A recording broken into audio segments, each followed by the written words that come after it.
on the global stage and connecting them to their peers, other global inventors and innovators, as well as global capital and venture funds. It's been a very successful beginning. As you are aware, more than 120 Indian deep tech startups took part in that event.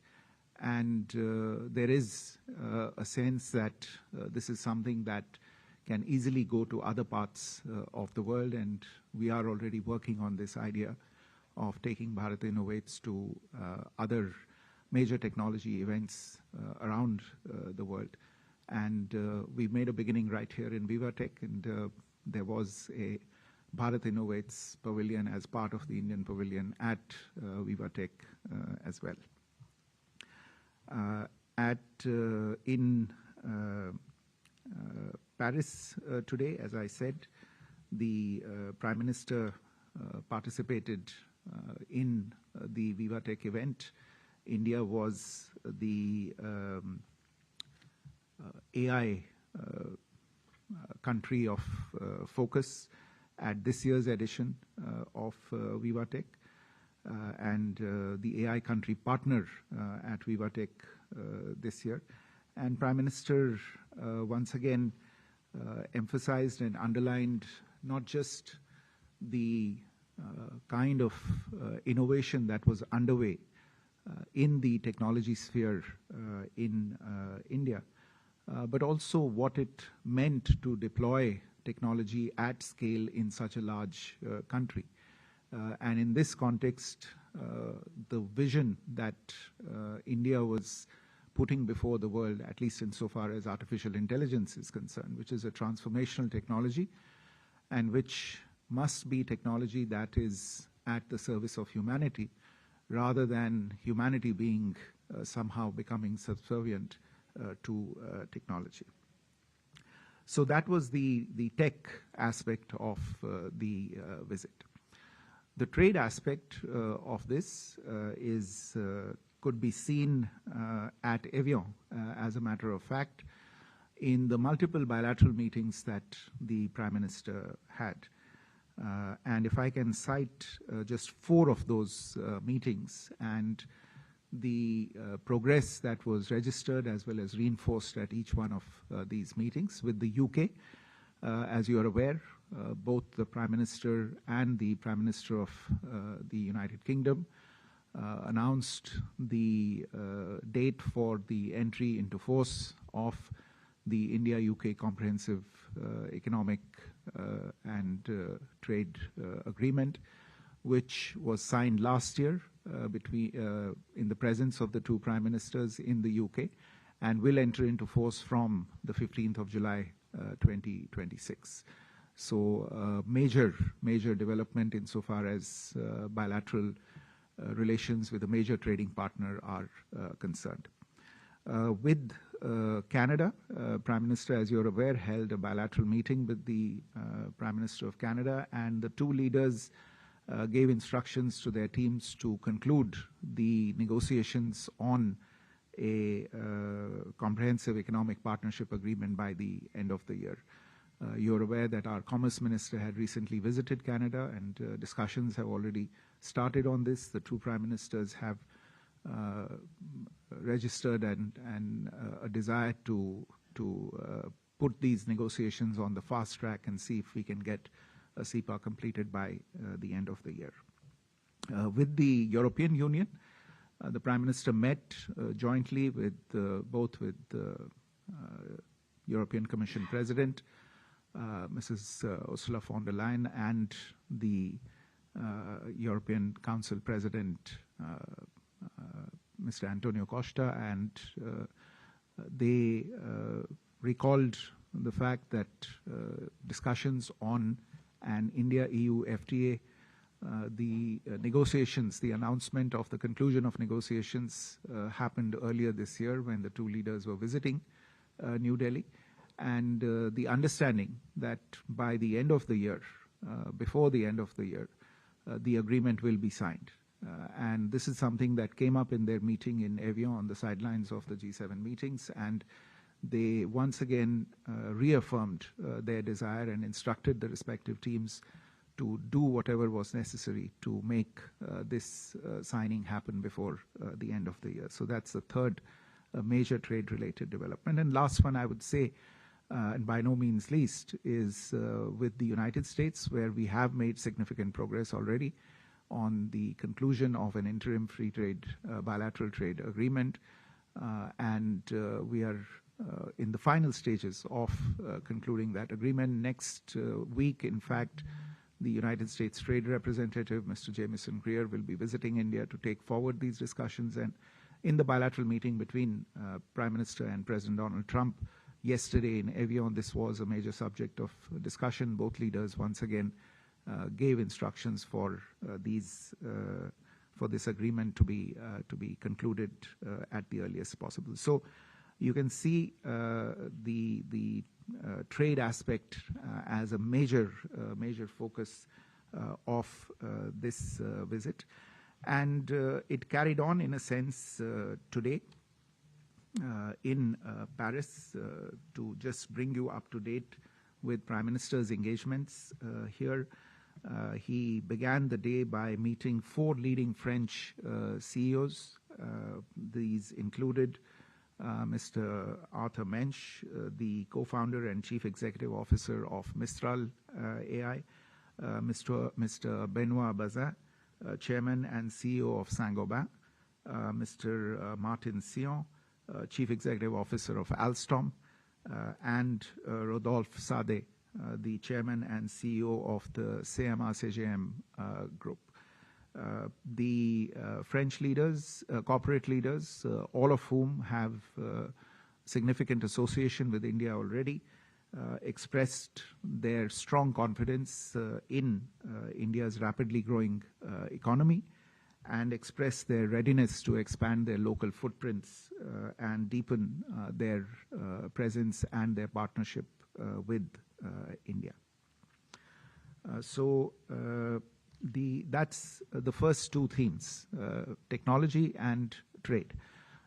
Let me come to the final one, which is regional and global security-related issues. These essentially came up in several bilateral meetings at Evian on the sidelines of G7. These were obviously also a significant subject of discussion at the meetings themselves that the G7 and G7 outreach leaders had in Evian. And of course, the focus was on the situation in West Asia. You're all aware of the developments related to that subject, and in his meetings with his counterparts and also in his interventions at the G7, Prime Minister expressed once again India's desire to see sustained peace and security in this region. India welcomed the developments that have taken place through the understanding that has been reached between the United States and Iran, and hopes to see a rapid return to peace and stability in this region. We have always emphasized the importance of maintaining the freedom of navigation and unimpeded commerce through the international waterways in the region. Prime Minister specifically emphasized the issue of the safety and security of seafarers. He noted how hundreds of thousands of Indian seafarers essentially provide a global public good by serving on maritime platforms that serve the global community and serve global maritime trade in a big way, and why therefore their safety and security should be a common concern of the global community. And this is something that he voiced not just in his intervention at the G7 summit outreach meetings, but also in his bilateral meetings with several leaders. Just a quick word before I close about the G7 meetings themselves. This was, I think, Prime Minister's 7th appearance at these G7 meetings, and here, of course, for the outreach countries, the emphasis was in the different sessions on new partnerships and international solidarity on a global scale, issues related to macroeconomic imbalances. India took part in discussions on all the priorities that were outlined by the French presidency of the G7, and in fact, we endorsed, if I recall correctly, at least 3 of the documents coming out of this G7 summit, and these related to G7 documents on outcomes on cancer research, on the response to the Ebola outbreak in Africa, and on the need to ensure safe digital spaces for minors. So these are at least 3 of the outcome documents from the G7 summit that India endorsed, and these, as I said, were important priorities of the French G7 presidency.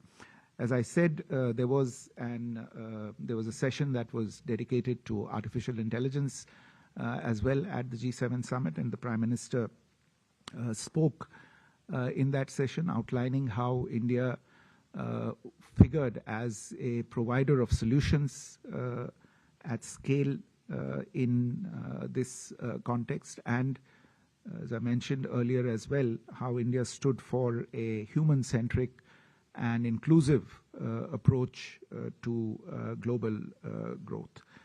He also referred in his other interventions to the idea of the creation of an international mobilization partnership for accelerating connectivity and trade impact, and the responsibility of international financial institutions to help countries, especially those in the global south, to build their economic resilience, especially at a time of unprecedented global disruption. So all in all, I would say this has been an extremely productive and fruitful visit, and there have been several substantial outcomes, and we've seen a number of our important objectives being reinforced through the discussions throughout this particular visit. So let me stop there. We have some time for questions. I'd be happy to try and answer some. Thank you. Okay, the floor is open. We can start with Lomas. Hello, sir. I'm Lomas from INS News Agency. My question is, sir, President Trump praised Prime Minister Modi leadership and tough negotiating skill. Does this show that India has finally arrived on the global stage in the last 12 years? Brahm, please. Foreign secretary मैं ब्रह्म प्रकाश दुबे हूँ जी news से। मेरा सवाल US को लेकर ही है कि प्रधानमंत्री की 16 महीने बाद द्विपक्षीय बातचीत हुई है अमेरिकी राष्ट्रपति से, तो बीते 16 महीने में जो भारत के अमेरिका के तनाव भरे रिश्ते रहे हैं, जिस तरह से टैरिफ लगाया गया, जिस तरह से ट्रंप बयान देते रहे हैं भारत को लेकर, भारतीय प्रधानमंत्री को लेकर, अब इस मुलाकात के बाद क्या माना जाए, क्या दोनों देशों के रिश्ते फिर से उसी तरह से सामान्य हो गए हैं या चीज़ें धीरे धीरे सामान्य होंगी? और दूसरा सवाल फ्रांस को लेकर है, फ्रांस के राष्ट्रपति के साथ जो बैठकें भी हुई हैं, तो क्या डिफेंस को लेकर क्या कुछ और जानकारी दे सकते हैं, जो पर्टिकुलर एरिया में कोई डील को लेकर चीज़ें आगे बढ़ी हों, खासतौर से सिक्योरिटी इक्विपमेंट्स को लेकर, अगर आप जानकारी दे पाएँ? Thank you. Megha. Good afternoon, sir. I'm Megha from NewsX. About the readout that has been issued with the bilateral that has taken place between Prime Minister Modi and President Trump, there have been certain things that seem to have been omitted, particularly with regards to cross-border terrorism, Pakistan, especially since this was a meeting that the two leaders held after Operation Sindoor for the first time, talking about the focus on Quad, on Indo-Pacific and their security pact. Could you just shed light on that? Mm-hmm. So we can take more to this. Okay, Aditi. Hi, sir. Aditi from Press Trust of India. So my first question related to the India-UK FTA. How do you see that impacting the bilateral ties overall? And on the point, sir, you made about the safety and security of seafarers, which you said the Prime Minister raised during various bilateral discussions, was the issue of the Indian captain who's under arrest at the moment in the UK, was that something that came up as well? I mean, it's part of the shadow fleet, so I just wondered. Thank you. Mm-hmm. Good. This is Gautam Roy from DD India. The deal that is taking place for peace in West Asia, that's primarily between the Americans and the Iranians. Israel is not part of it, and it has said that it will not withdraw its forces for the time being from Lebanon as well. So are the leaders who were there at G7, were they concerned about this particular aspect, and could an effort be mounted, because India is also a friendly nation with both Israel and Iran, to get them on one page as well to ensure that this peace and this ceasefire sustains? Thank you. Sir? I think the first question here, Lomas, especially your contention that following the meeting yesterday, whether India has arrived on the global stage in the last 12 years. You know, when I last checked, India has been on the global stage for the last 7,000 years. So I'm not sure what exactly a particular meeting will or will not do about that presence, but let me assure you we are very, very much present on the global stage for a very, very long period of time. ब्रह्म प्रकाश, आपका जो प्रश्न था कल की meeting के बारे में, देखिए ये सच है कि प्रधानमंत्री जी और राष्ट्रपति ट्रम्प के बीच पिछले 16 महीने में कोई बैठक नहीं हुई थी, लेकिन ये मेरे विचार में कोई आश्चर्यजनक बात नहीं है, क्योंकि प्रधानमंत्री जी यात्रा पे गए थे पिछले फरवरी अमेरिका की, और ये पिछली मुलाकात तब हुई थी। उसके बाद से प्रधानमंत्री जी की अमेरिका की यात्रा नहीं हुई है, राष्ट्रपति ट्रम्प अभी भारत नहीं आ पाए हैं, और जो दूसरे जो मल्टीलैटरल इवेंट्स होते हैं वहाँ पे जो कभी कभी इस तरह से मुलाकात करने का मौका मिलता है, तो बीच में कोई ऐसा मौका नहीं आया था जहाँ पे दोनों लीडर्स एक साथ थे, नहीं तो ये मुलाकात पहले भी हो सकती थी। अब G7 में मौका मिला तो दोनों लीडर्स ने एक तरह से मिलने का फैसला किया और बातचीत आगे बढ़ी।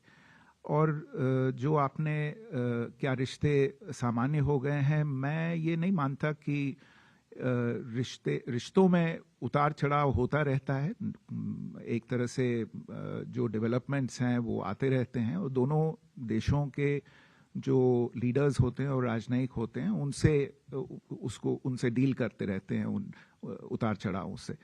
तो ऐसी कोई मैं कहूँगा हैरानी की बात नहीं है इसमें। कल आपने मीटिंग देखी और उसके बारे में जो रीड आउट और प्रेस रिलीजेस थे वो भी आपने देख लिए होंगे।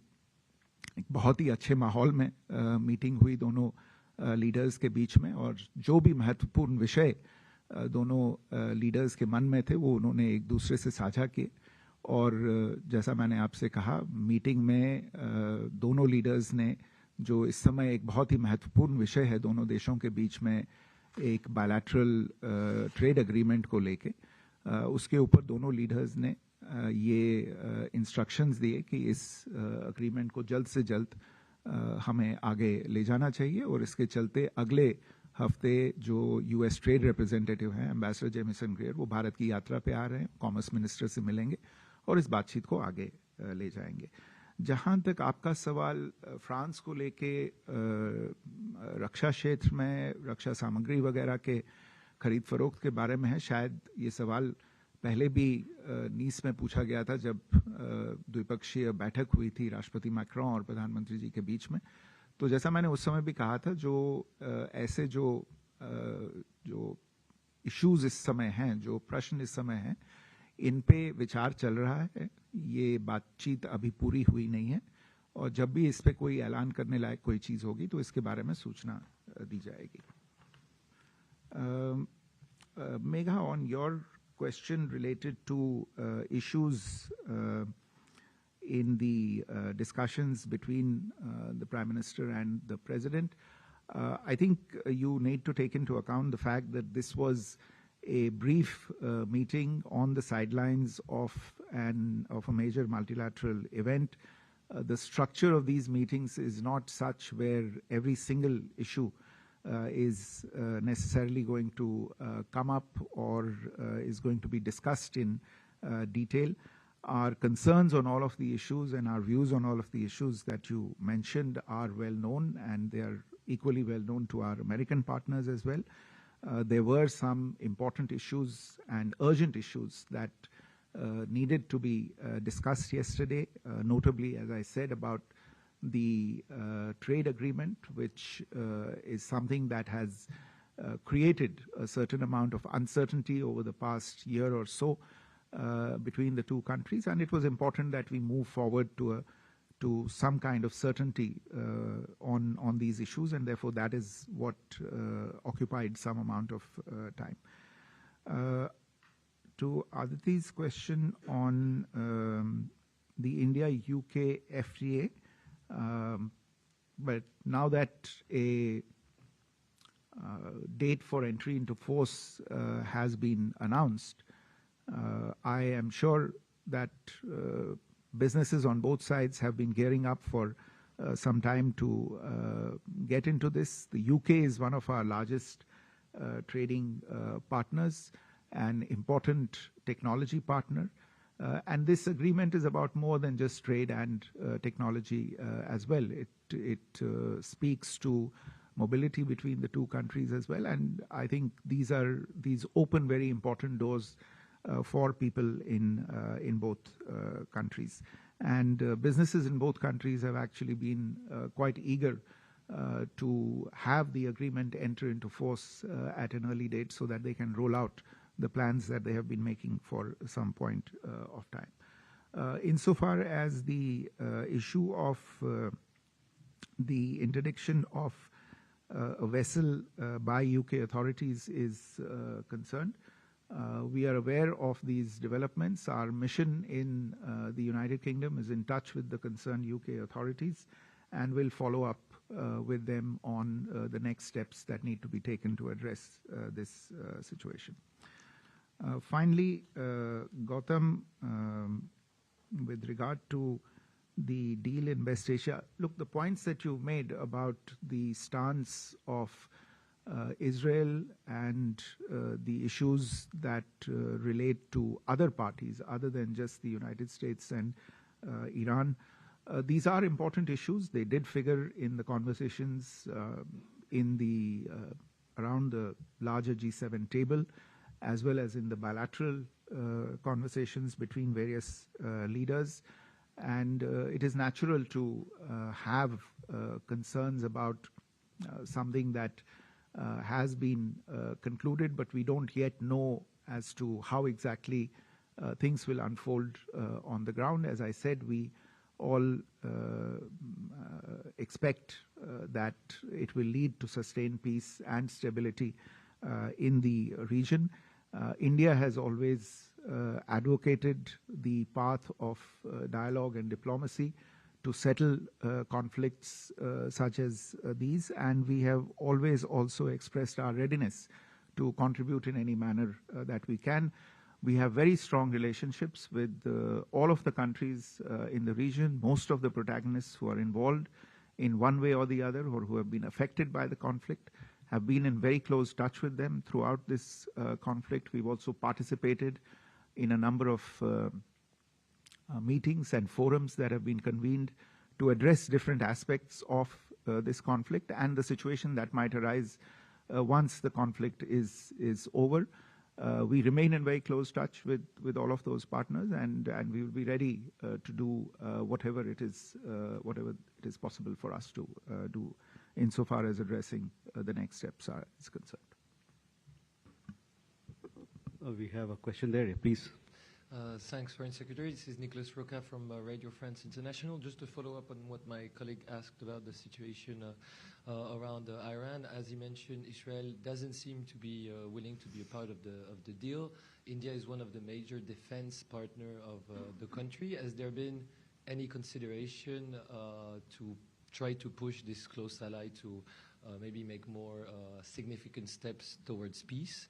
And my second question comes on IMEC. It's a project that has been mentioned by Prime Minister Modi and President Macron already when Prime Minister Modi came in Marseille a while ago, 3 years ago, I believe. And as Prime Minister Modi met Mr. Saadeh from CMA-CGM, I was wondering if there were any updates or significant evolution on that topic. Mm-hmm. Mm-hmm. So I think we don't have any more questions. Okay, all right. Well, look, we have a good relationship with Israel, and as I said, throughout this conflict, we have been in touch with various parties. We've been in very close contact with Iran as well, with the Iranian authorities. The Prime Minister has spoken to the Iranian President on at least 2 occasions during the time that this conflict was on. The Foreign Minister, our External Affairs Minister, has been in touch with his Iranian counterpart on several occasions during the time the conflict was on. And as you know, we have always also been in touch with our Israeli counterparts. Having said that, we are not a party to the conflict, and we would leave it to the parties to the conflict to decide how to arrive at arrangements to terminate the conflict, to end the conflict, and to find a roadmap after that for a path forward. Now that we are at the beginning of such a path, if there are ways in which we can contribute through our engagement, whether it is with Iran or with Israel, we would be ready to do that, and those conversations are ongoing. I cannot preview or prejudge those at this point in time. Insofar as IMEC is concerned, you're right, Prime Minister had visited the port of Marseille. It was in February last year when he was here in 2025. And the discussions today were more with regard to the business interests of the company. But IMEC is a project and an initiative in which I would imagine not just CMA-CGM, but also other French companies and French entities would be interested in.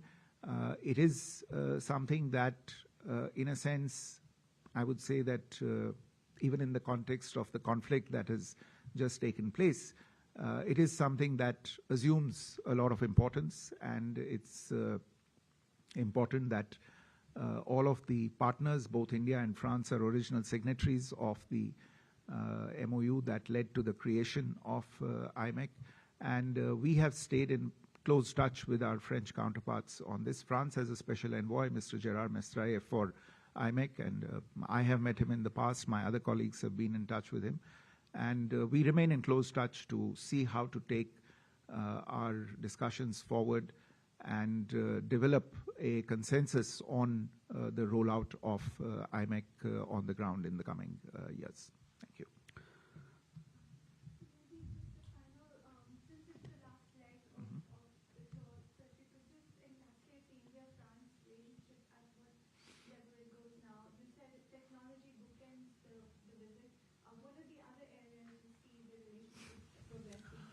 Look, the India-France relationship, I would characterize it as one of our strongest bilateral relationships on the global scale. It is a relationship that is present in some of the most important areas of our national endeavor. If I, off the top of my mind, if I recall just 3 areas: the defense area, the nuclear area, and the space area. These are all areas in which there is a history of very close and fruitful collaboration between the 2 countries, and are also areas where there is active collaboration and discussions ongoing as we speak. Beyond that, I think there is a lot of alignment in, I won't say every single view, but a lot of our views on the global scale. Certainly in multilateral organizations and on a lot of regional issues, India and France have very, very similar approaches. And finally, I would say France is a resident power in the Indo-Pacific, and that creates another very rich vein of possibilities for India and France to cooperate with each other. And I think you see that vibrancy reflected on a daily basis in our relationship between the 2 countries. Thank you. Thank you, sir. With that, ladies and gentlemen, we come to the close of this press briefing. Thank you.